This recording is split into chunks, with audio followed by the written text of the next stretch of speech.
Well, good evening to you. Welcome. This is Ghana Tonight. We are live from our news up here at Desawe Kanda. Also live on 2 Ghana on Facebook. DSTV channel 279 all across the world on 3news.com. Coming up tonight, the West African Examinations Council, WAEC, is concerned about arrears owed them by government of Ghana as the 2023 Basic Education Certificate Examinations, that's BEC, begins with over 600,000 candidates sitting for the exam.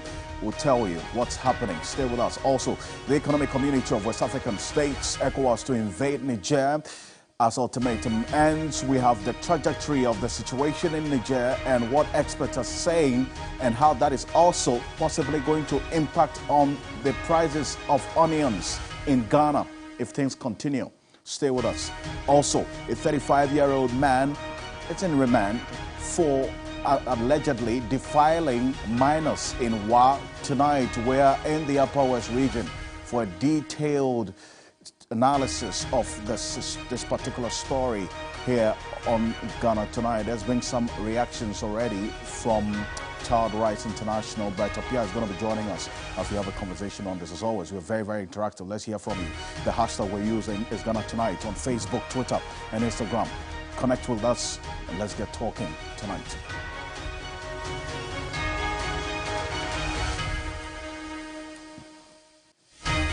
Let's settle for Ghana Briefs.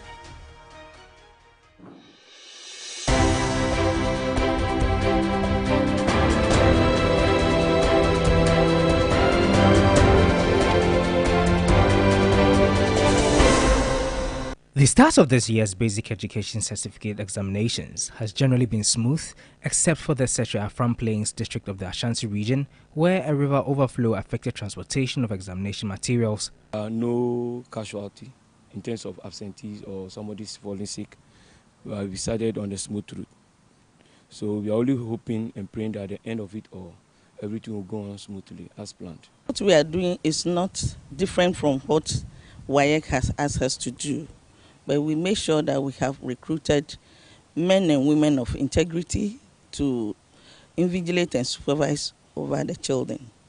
So as you have come, you can see that the whole place is calm. You don't see people loitering around. No, we have put those measures in place. The police in Kumasi is on a manhunt for a young man alleged to have stabbed his friend to death. The deceased, Lambert Frimpong, is a 23-year-old second-year history and politics student at the Kwame Nkrumah University of Science and Technology. Even though nothing can be done to bring back our brother, arresting and prosecuting the perpetrator will assuage our pain. We have suffered a big loss. Wherever the suspect is, I believe that the police will hunt for him and arrest him. And once he's arrested, definitely we will hear more from the police. The suspect do not live around Kwapra here. He stays around Bokrum and Timothy Masi. So definitely the police, once they are aware of his hideouts, they will definitely go around and search for him. A circuit court in Wa has remanded a 35-year-old local master of ceremony accused of defiling 12 children into police custody to reappear on Monday, August 14. The accused, Rashid Ahmed, aka Anata, is facing 7 counts of defilement contrary to Section 1012 of the Criminal Offences Act 1960, Act 29. Because there are still some few loose ends that we need to tie, police will continue with the investigation. But because of the interest generated, we intend to do a daily trial of this matter. We have already prayed to the court to let us do a daily trial of this matter beginning Monday. So we should have served him with all the necessary documents by Wednesday so that we can start the trial on Monday. And thankfully, if we get a daily trial, we might end this case in just 2 weeks. Former Deputy Finance Minister Keso Atoforson has withdrawn a motion against the judge hearing the financial offences against him and 2 others. The minority leader had accused Justice Ifya Sewa Asaribuchi of bias in the sale of ambulance trial. But in court on Monday, August 7, lawyer Gordon Tamaklo, holding brief for Dr. Abdul Basit Bamba, told the court that they would like to withdraw the motion filed for the judge to recuse herself. The court hence struck out the motion as withdrawn.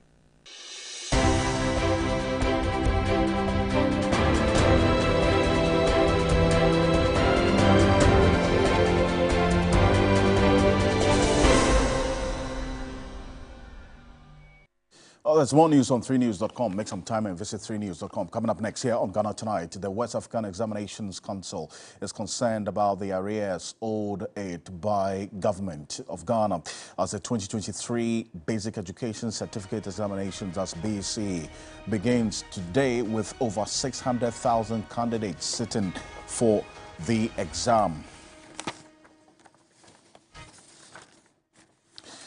And in fact, this has actually generated some concern, especially because of the implications of these arrears, according to WAEC, and the fact that if the monies don't come in early, it could affect them in performing certain duties after this exam. My colleague, Dennis Wadam, has been looking through the books to get the exact picture of how much WAEC is owed or is expecting from government. Dennis, what have we found? Well, so according to WAEC, they would need about 70 million Ghana cedis approximately to be able to conduct the entire basic education certificate examination, which is the BECE. And of this 70 million, so far they have received 10.5 million Ghana cedis, and that represents 15%. Now, knowing that we have over 600,000 candidates sitting in for this exam, if you do the simple mathematics of dividing the amount of money that is required by WAEC to organize this exam, it would mean that WAEC will essentially be spending 116 cedis approximately on each candidate for the purpose of this exam. Now, WAEC is saying that the money they've received so far, they've been able to use that for the printing and all the things that are needed for the exam to kickstart. We know the exam has started today, and it will run for the next few days. Hopefully, by the end of the week, the exam will be over. But WAEC says that if they do not get the rest of the money in the coming days, it will be very difficult for them to continue with the other parts of the examination, which will include the marking and other things that will be needed to be done with respect to the exam. So by way of figures, this is what we have and this is what we do know. So what it essentially means is that the government would have to pay WAEC 59.5 million cedis more to be able to finish up with the exam and have everything done with. That's the marking and all of that. Yes. I see. But so stay with me, Dennis. Let's get some quick reactions on this. Dr. Clement Apak is the deputy ranking on the Education Committee of Parliament. He's a Bosa South Member of Parliament as well. Thank you so much for your time here on Ghana Tonight, Dr. Clement Apak. Did this arrears that WAEC is talking about, did it come to the attention of the committee before you went on recess as Parliament, I mean the Education Committee? If it did you get any updates on when this arrears is going to be cleared?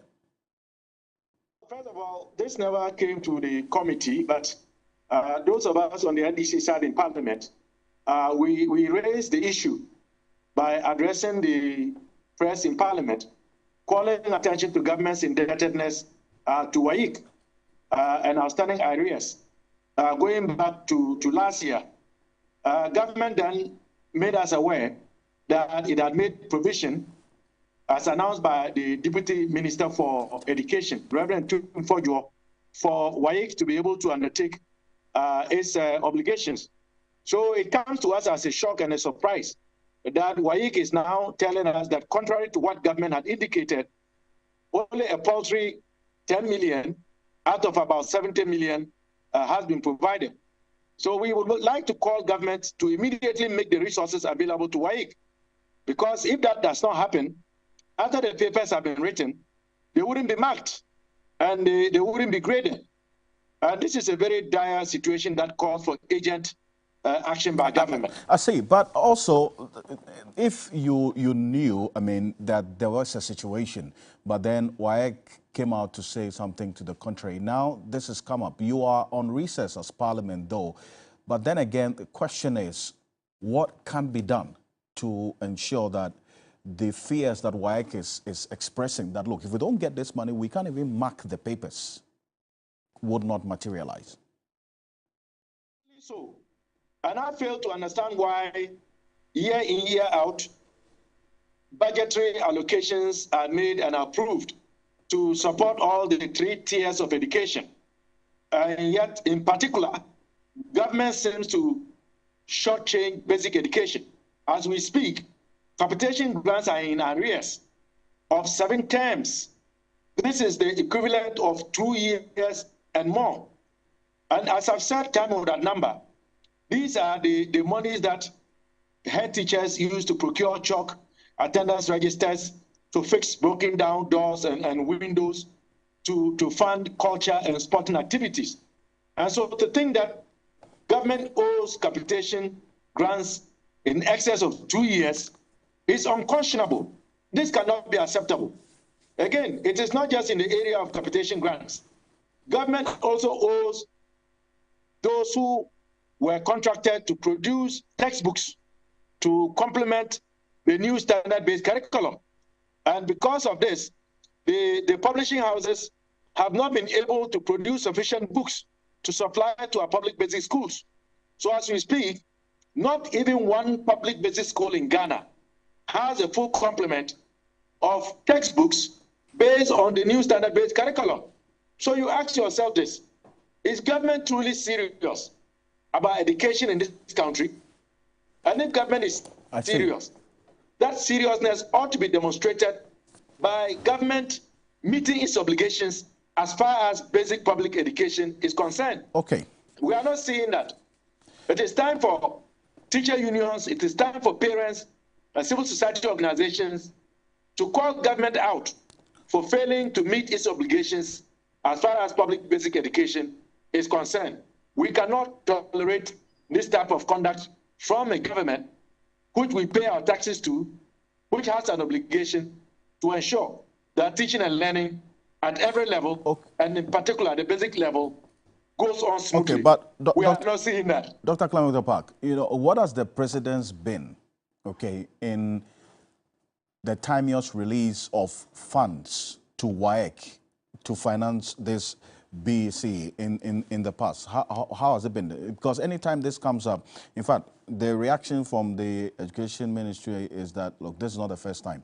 And so is it really the case?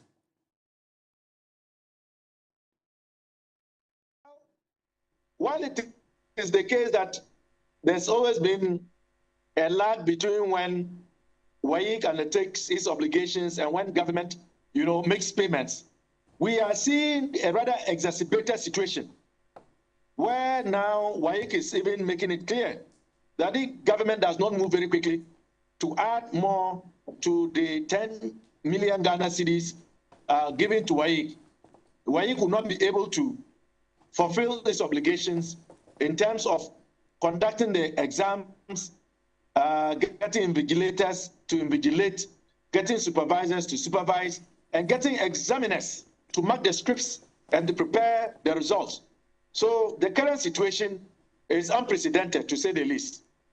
I see. But then again, just a bit away from this WAEC situation, you say that capitation grant is in arrears of what? 6 terms? That's like 2 years?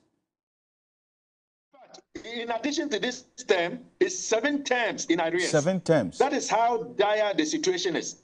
It is so bad to the extent that head teachers have gone on basis to take chalk attendance to try and keep our Alfred. It is terrible. It is terrible, to say the least.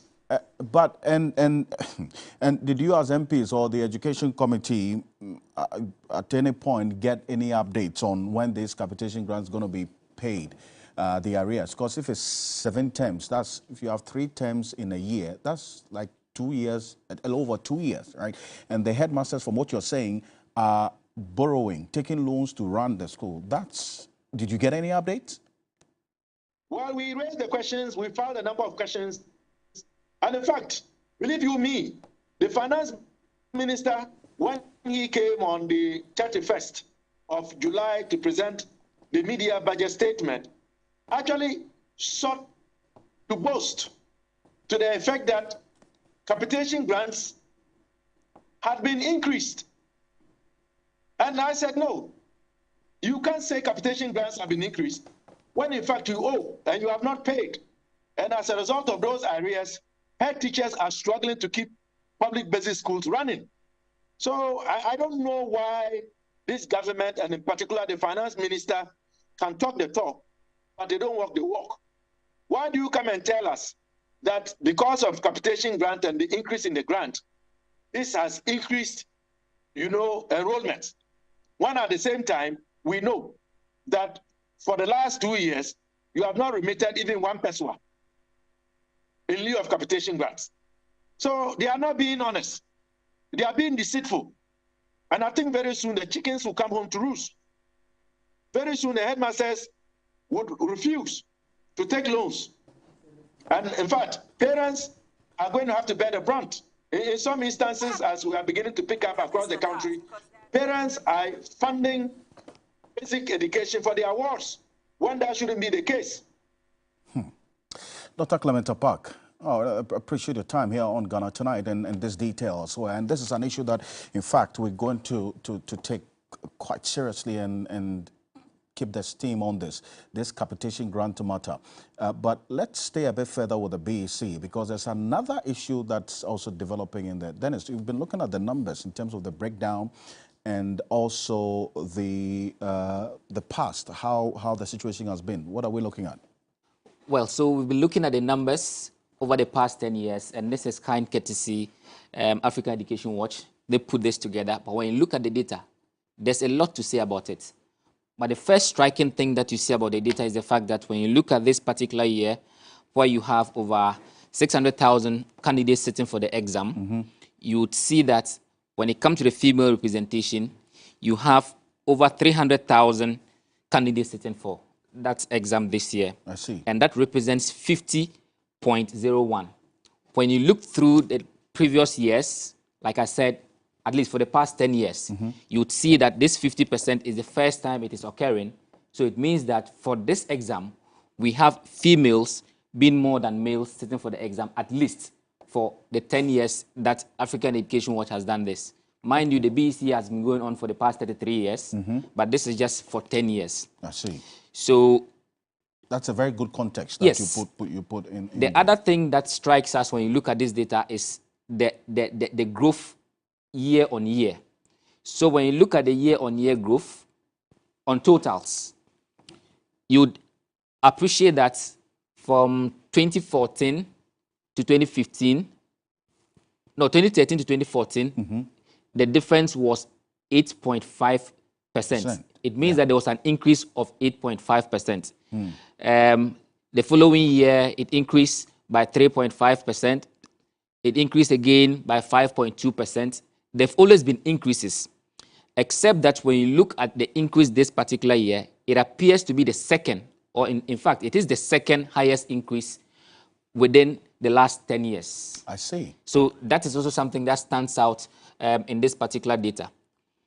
Now, there's also been another issue which African Education Watch raises, that these candidates we are looking at today, they went to school in 2012-2013 academic year. That's when they entered. That's when they entered school. The education system. KG1 enrollments. That's how they captured it. So the people who entered in KG1, yes, are the ones who are writing BEC today. BEC today. I see. And per the data, that the people who entered KG1 in 2012-2013 were 906,942. By the time they are writing BEC today, they are now 600,714. What it means is that 33.8% of them got missing in the system. That's over 300,000. Yes. That's what 300,000 students or peoples got missing in the system. And that is why African Education Watch is saying that we need to be able to account for all of these.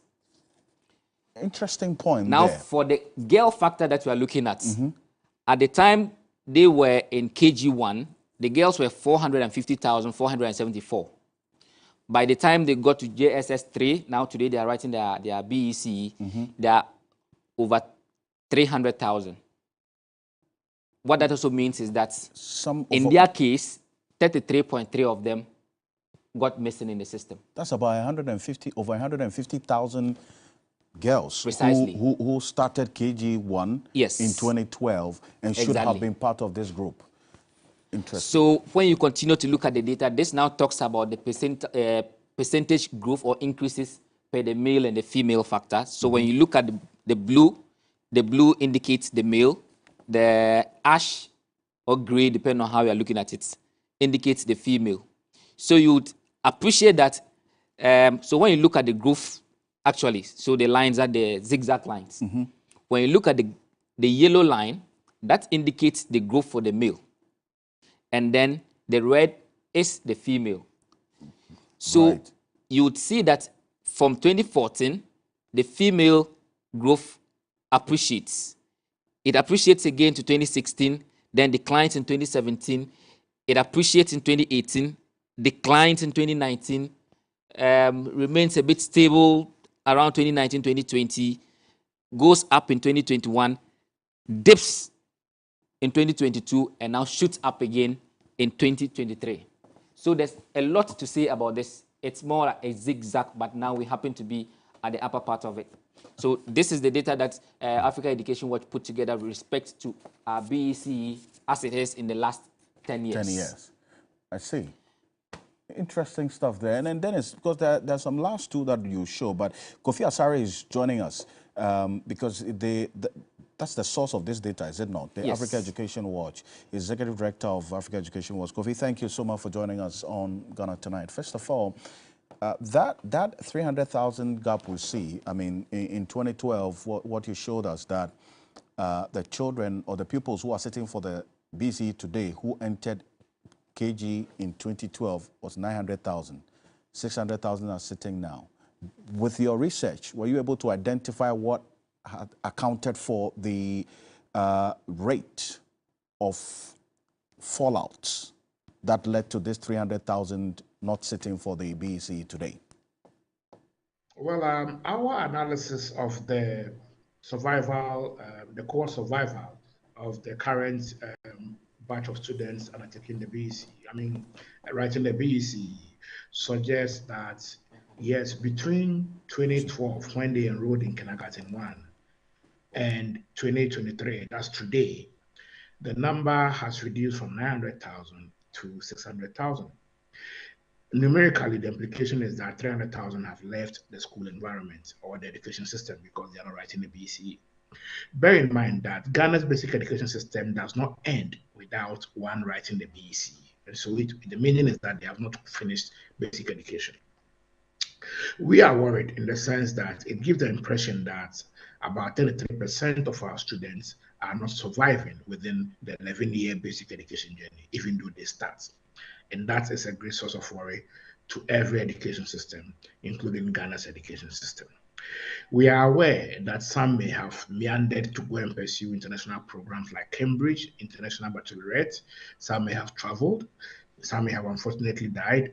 But these are just very, very low, insignificant numbers, which I'm not too sure will be up to even 10% of the 300,000 that we want to find out where they are. And so we at Africa Education Watch are also committed towards ensuring that we do further research to track and find out the possible, feeders, where the children really are. Because dropping out is just not enough. We need to ascertain the drivers of the dropout, what are the facilitators, and where are they now, so that we can help government, redirect policy to ensure that retention is prioritized within our basic education system, if indeed the majority of the children dropped out from the basic education system. But what should be the immediate intervention the government should be considering to address this dropout rate between the kindergarten period all the way to when they sit for BEC? Kofi? Immediately, government, civil society, development partners must have a convening to converse on the issue of cohort survival within our basic education system. That is immediate. Within the context of the convening, we must have a discussion on undertaking a tracer study for this cohort to ascertain exactly where the 300,000 children are. Find out what could likely, have been the cause of the dropout rate, even though we are very much, aware about the key drivers of dropout, but find out scientifically what may have attributed to the high dropout rate, and then, most importantly, fashion out long-term strategies and immediate interventions with a view to curbing and reducing the risk of dropout so that in subsequent years we won't be seeing high levels of dropout or very low survival rate, especially in some parts of the country. If you look, our analysis focus on national level, but if you okay, and focus on these regions like the northern region, the northeast region, and then the savannah region, you will come to the understanding that about 40% of students who enroll in kindergarten 1 are not writing BEC. That is higher than the 33% that we have identified at the national level. And that must give you a clue that there's a correlation between poverty levels, deprivation in the education system, and the survival rate. Because that part... It's that correlation that I'm talking about, the poverty level, even the conditions of the where they are as well. Because what we saw today is that candidates, Kofi, writing the examinations in the Sechara Fram Plains located our communities are in that part of the country. And so if you do an analysis of transition between primary 6 and junior high school 1, you realize that close to over 20% of students drop out. In fact, in some districts, it's up to about 40% drop out between primary 6 and junior high school 1 alone, because they have to commute 10 kilometers to school to the nearest junior high school after completing primary 6, and where the distance is not manageable, especially for girls who cannot be doing that for a long time, they drop out. So the major cause of dropout in the northern region, apart from poverty, is the distance commuted to school at junior high school 1, because 60% of primary schools in the northern region do not have access to junior high schools. That is the major cause. But as I said, we need further studies to ascertain beyond the northern regions, even in urban Ghana, ascertain the survival dynamics, what are the drivers, what are the facilitators, and how this can be curbed in the medium term, in the short term, and not in the long term. And that is why we need further research into this matter.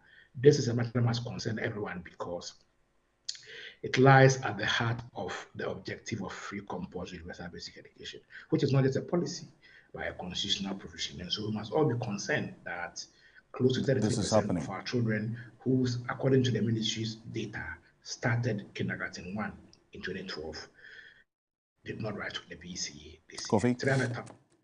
That's serious, to say the least. I appreciate your time. Thank you very much, Kofi Asare, Executive Director of the Africa Education Watch, giving some details on it. But Dennis, as we round up, just a summary of the picture as you have chronicled over time for our viewers. Well, so Alfred, I think what Kofi has done is a great job. What we need to do now is also be able to establish how many students also got lost in the system between 2012 and 2022, 2011 and 2021. Or better still, we can use what he has done now as the base for what will happen next year, so that we can now have a comparison of 2014 and then 2024. Just so we are able to see whether we're making progress or not. But it's important to establish that even on the face of the data, between 2013 and 2023, we have made some progress. Because when you look at the number of candidates who start for 2013 BEC, that's 391,079. When you compare that to what we have today, that's a huge gap. It has almost more than 50% increment. When you also look, what it means is that now we have a lot more people attaining at least basic education than it was before 10 years, than it was 10 years ago. When you also look at the number of schools that were presented in 2013, 11,778. Now you have over 18,980 schools writing BEC. So it means that we are making progress. And the more we look into the numbers to see where the loopholes are and to block them, the better for us all. Indeed, the better for us all. Dennis, thank you so much for running through the data with us to give us a full picture of what we're dealing with here on Ghana Tonight. Coming up next, we go straight to the upper West region, where we're going to talk about the update on this situation with the pedophile, and earlier the story that a 35-year-old man is in remand for an alleged defiling of minors in Wa. Tonight, we are in the Upper West region, for the updates of this story and other issues of child rights abuse. Stay with us.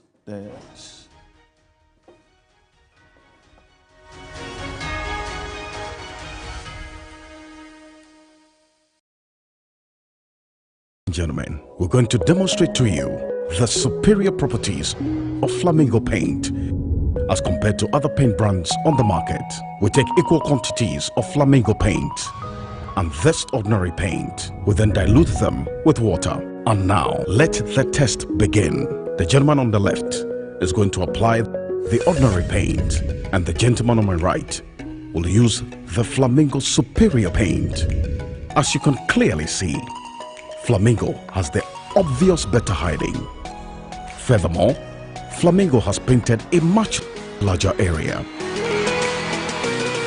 You know, one bucket of Flamingo paint is equal to several buckets of any other paint brand on the market. Flamingo paint is made with superior formulation to give superior durability, superior hiding, superior coverage. Flamingo paint, simply superior. What does winning mean to you? For Yao, it's seeing the joy in his mother's eyes after he provided her with a state-of-the-art kitchen to cook her signature Unapo jollof. It's a mega win. For Ajua, it's turning her passion for photography into a successful career while providing her children with the best education possible. It's a mega win. For Kwame, it's becoming his own boss and starting his music business. It's a mega win. Whatever winning means to you, Mega 6 Lotto can help you achieve it in grand style. With only 49 numbers to choose from, the odds are always in your favor. Play with as little as 2 Ghana cedis for a chance to win millions of cedis every week. Download our Android and iOS apps. Dial *266# or visit mega6lotto.com to make a mega impact on your life and the lives of others. Mega 6 Lotto. Mega winnings, mega impact. The Mega 6 Lotto is regulated and monitored by the NLA. Everybody knows Acrobato.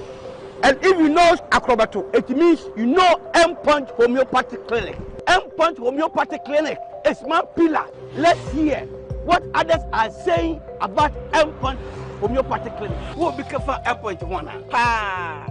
Chesena me ankasa me period no say problems wom ntina ma wo ho idea ma me papa chesena nya asem ketewa na mkwan point no mo hwe me mogya mu no mo hwe bibia na so mo meduro me fae no ene ma won kra me nu foforo kwa na mkwan mu a eba head everything yourself me ma me no adwodwo eda ho a wontumi nante ene ne ko end point o mama nuru a ene ne ho idea watimi asori anante. That's end point for you. Of Acrobato. Hello. Hey, ohwehwe what che. Okay.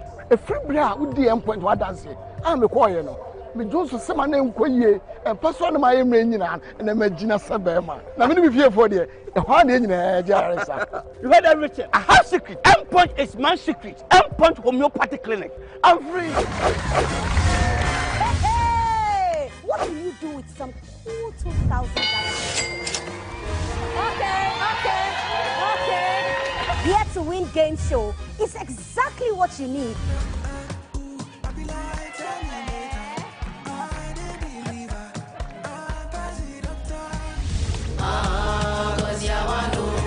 The only game show where you are already rich before you begin to play. Every week, 2 lucky people stand a chance of winning money. All you have to do is go through some quizzes and fun games. Somebody from Peru is called Perusian. Whatever you say, you have to be proud because your family people are watching you. Somebody from Madagascar is called Malagasy. Correct! Okay, let's go, let's go. It's you that will tell me let's go. You are not even winning. Okay? Hold and stand and jump fasting. Amazing. Jump go. Ayikwe Ama. Be proud. Oh, first of all, are you supposed to be a man or a woman? Put it on your forehead. Be a part of this game show right here on TV3 and take home some cash.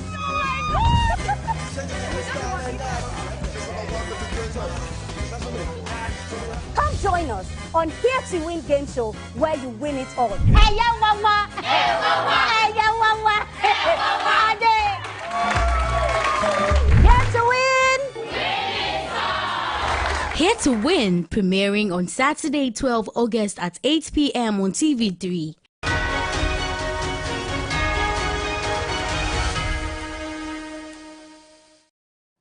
Welcome back to Ghana Tonight. A 32-year-old local master of ceremony, the MC, Rashid Ahmed, is facing prosecution for allegedly defiling 10 girls in the Upper West regional capital of Wa.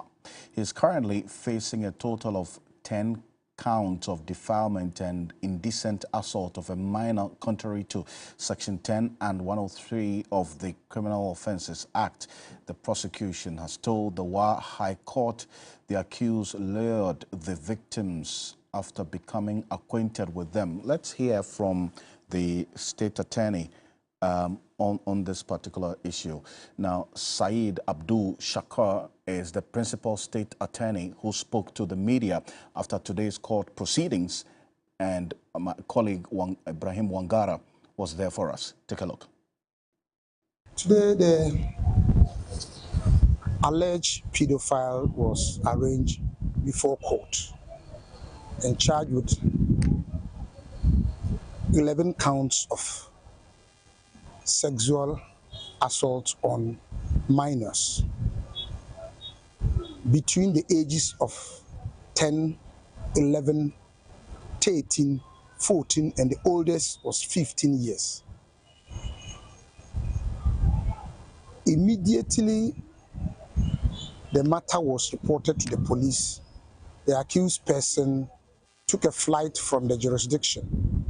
He later on spoke to radio stations and indicated that he was advised to go out of the country until calm returns. He sneaked back into the country, and the police, thanks to their intelligence, they were able to arrest him. So today, for the first time, we have arraigned him before court. And because there are still some few loose ends that we need to tie, the police will continue with the investigation. But because of the interest generated by this case, we intend to do a daily trial of this matter. We have already prayed to the court to let us do a daily trial of this matter beginning Monday.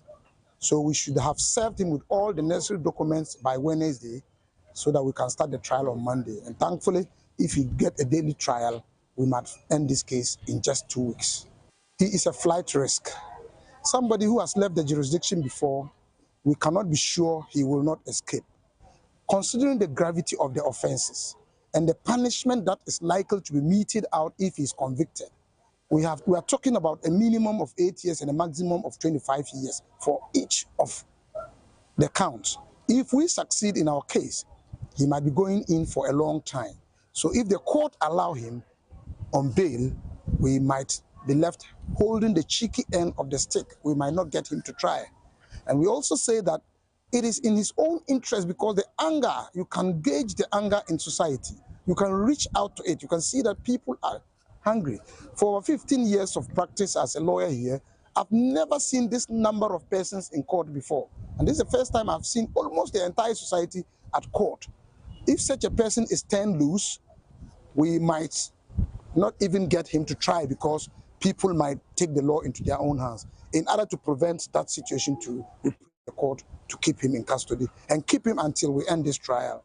Our society ought to learn one thing, that oftentimes they say that the case did not go anywhere. You see, this case is entirely in the hands of the witnesses. If the witnesses are coerced, or if they are persuaded not to turn up, you cannot, it's due process. Well, it's that last point that the principal state attorney on this case made, that we're going to be engaging Bright Appear shortly on that. The length or the outcome of this case entirely depends on the victims and their families, and we'll tell you why. And we got to know as well that the prosecution is saying that the victims of this defilement are 7, but during the press briefing, the principal state attorney you just heard said the victims were actually 12, and that investigations are ongoing, and there could be more girls who fell victim to this MC who is alleged to have defiled them between the ages of 10 and 13 years old. Now, Bright Appear, Executive Director of Child Rights International, is joining us on Zoom. Appear, thank you so much for joining us here on Ghana Tonight. I mean, does it concern you that until these children were assisted to record their ordeal at the hands of this MC on video, which went viral, maybe we could have never gotten to know of what they were going through? It was because of this viral video that this matter was even taken to court. If we are to discuss it in a context or looking at it from the geographical point of view, and looking at the work that we've done across the country, I perceive that this became news because the children recorded it or somebody assisted them to do that. That is why it is news for that we are talking about. And for that matter, seeing the kind of interest that we are generating towards this particular issue, because in the northern part of this country, there are a lot of things that are happening that relates to that in certain circumstances are discussed among community members. And it's very difficult for you to take some of these things on because of the nature of it and how sometimes they tend to protect people that engage in this kind of act, especially teachers who are set posting to some rural communities and all that, because they also come from the point of view that the community where they are, teachers find it very difficult to accept posting to those areas. So when they have one, they want to do everything possible to protect them, irrespective of the offense that they've committed. So clearly, it's something that is generating this kind of interest because of the viral aspect of it. But if it is left in the hands of the community alone, in my opinion, I don't think that it would have generated what we are discussing today. But you see, that's the concern, is it not? Because, I mean, this is the viral video, I mean, which we can show our viewers of, that even ignited this whole court process in the first place. So what can be done to create that safe environment for children who are abused sexually or otherwise in this community, for instance, to have the confidence, the boldness to go and report and not have it recorded on the viral video, so it goes, I mean, on video, it goes viral, and that's when action is taken? There are a number of cases that when you even want to pursue it, the parents of the children are not willing to be involved. The whole community are not willing to be involved and all that. So it makes it a bit difficult for you to pursue some of these cases. But whatever it is, I think that issues about children, the state has a lot of share in it in terms of how we protect our children and the system that is required for us to do that.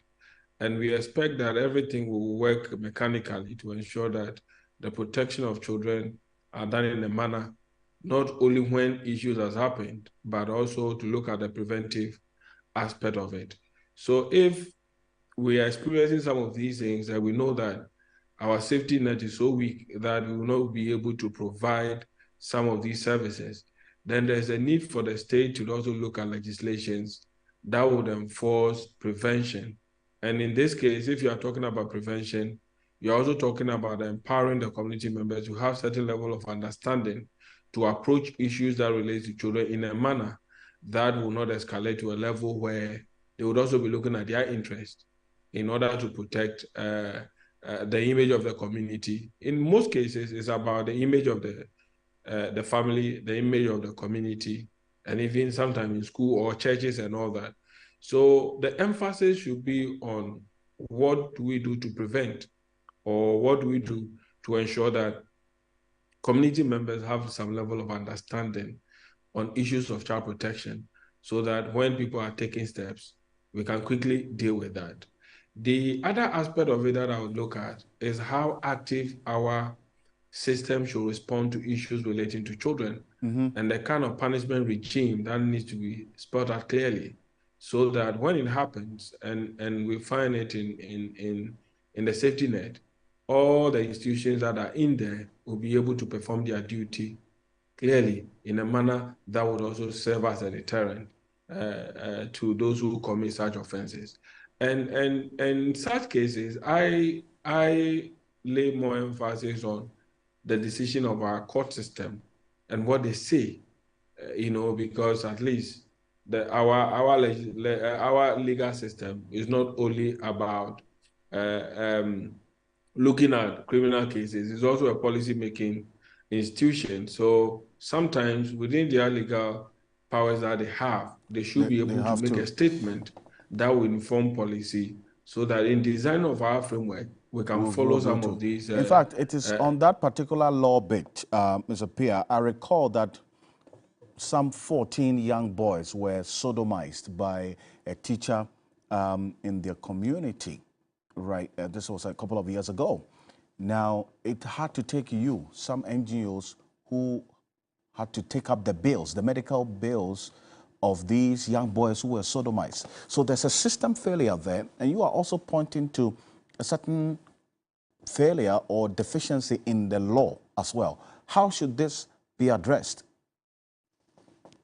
The simple way of looking at addressing some of these issues has to do with what we need to enforce within our constitutional framework to ensure that we defend the right of children. If children must go to the hospital to get a medical report, and that medical report would inform what the subsequent actions that will be taken either by the police or the court, and there's a price on it, then that is injustice. It is unfair to our children that they have to go through that. So it means that we are becoming selective in terms of the kind of justice that we give to our children, because if they don't have the money, then it means that they will not go through the justice system fairly, and they will not have the means of even doing that. So for me, sometimes, because it borders on human rights violations, it is important that we also use the same instrument to call for certain things to be done for our children. For instance, if you feel that getting a medical report will hinder the outcome of the case, then why not? We need to go and seek for interpretation of that particular provision and see what the court will say in respect to that particular case, so that if it's becoming a barrier, then we can easily remove it to make children have a free access to some of these things. And that would also facilitate the kind of system that we want to build, especially when it comes to our judicial system and then also prosecution. So it's one way that we can also use to get things done. And for me also, I think that the state must be proactive. And for the state to be proactive, I think that as citizens, we should respond in a manner that would let the state know that the interest of children is paramount, and that is a constitutional right of every child, that anything that concerns them, the state requires that their interests would also be represented, and their welfare will be a paramount decision of the state and any other body or any other institutions and all that. So this kind of enforcement would also put pressure on the state to do what is expected. What has to be done. And we are looking at a situation where we'll get to a level where most of issues that concern children will go through that kind of interpretation system. Indeed. So that would also become a law that we can also look up to and say that we can use that means to also fight for the right of our children. Mr. Pia, I appreciate your time and thank you. And it is that call you make about the issues of children being of utmost concern to the society is what leads us to this other issue, because there's a grave act of cruelty that has come to light in the OT region, where questionable adults have assumed legal authority and tied children to trees for claims of they being involved in minor infractions. Now, 2 such cases were found in the Karachi West and Jasikan district within the last 2 weeks. Here's a report that we found. Take a look. A boy of about 10 years old was tied to a tree in the bushes on July 22, 2023 at Old Chantime, a fishing community in the Karachi West district of the Otin region. The victim, Emmanuel, claimed that the suspect, Kobe, aka Apache, tricked him into the woods that he was going to carry some stuff from the next community and then accused him of stealing his bread. The victim, who's not enrolled in school, is reportedly staying with a fisherman identified only as Kwabena. The Karachi police later rescued the victim and arrested the culprit. I haven't looked at the footage. It's like that they were preparing the child for slaughter because no human being should be put into that situation. And so I don't think it is the best for this particular child to be given back to the parents. But in any case, this is an issue as well that some of your viewers brought to our attention too. We're following quite closely in the OT region, and we understand that people who have been taking the videos when these children were tied and so on are also subject for investigation in these two instances at least. But coming up next, the Economic Community of West African States, ECOWAS, is also mulling the idea of invading Niger as the ultimatum to reverse the coup ended yesterday. We have the trajectory of the situation in Niger and what experts are saying will be a possible outcome if there's a military invasion as well. And Colonel Festus Obaje, retired, is going to be joining us shortly. But we've been looking at the possible scenarios, right? And let me take you through this. This is the directive by ECOWAS, which elapsed yesterday. Okay, and what has led to some engagements as well.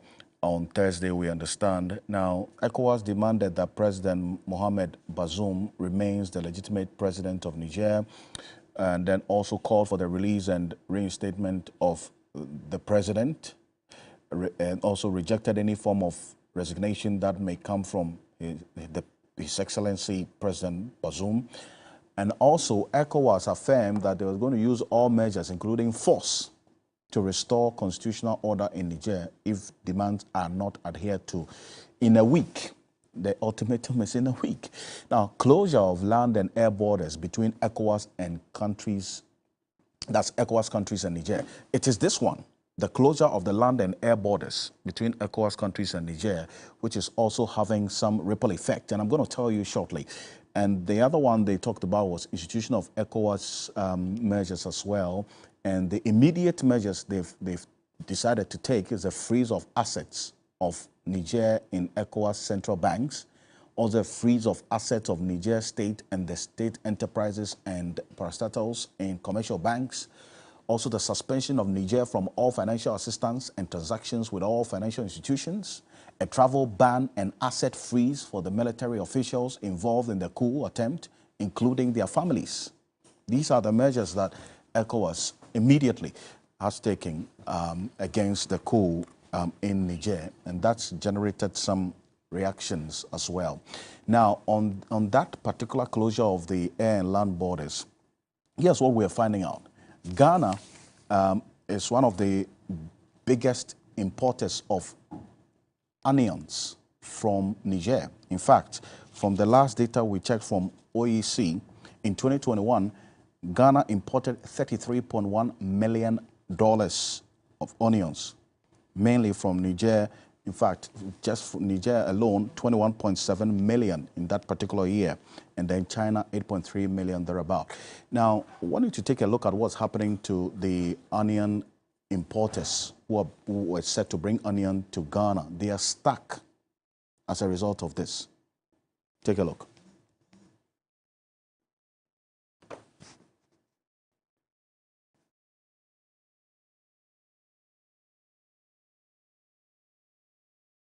So that's what's happening now, and these are the onion trucks you see.